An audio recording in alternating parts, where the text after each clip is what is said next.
आपण देखुचंती विनायक न्यूज।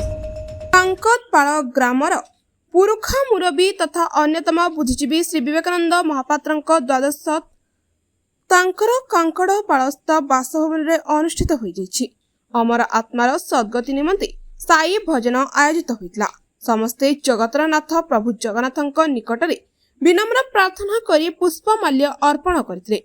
बहु मान्यगण्य व्यक्ति एही शोक सभारे उपस्थित स्वर्गत विवेकानंद महापात्रଙ୍କୁ स्मरण करथिले, यथा सागर मल अग्रवाल, अग्निशम डीजी ओ तांको नाती सुधांशु षडंगी, साई भवनर श्रद्धालु वृंद, पुतुरा डॉक्टर महेश महापात्र, झियारी डॉक्टर मैथिली महापात्र प्रमुख, पत्नी श्रीमती सत्यभामा महापात्र, पुओ बहु झियो जोई नाती नातुणी और अण नाती नातुणी माने स्मृतिचारण सभारे उपस्थित कार्यक्रम को सफल कराइथिले।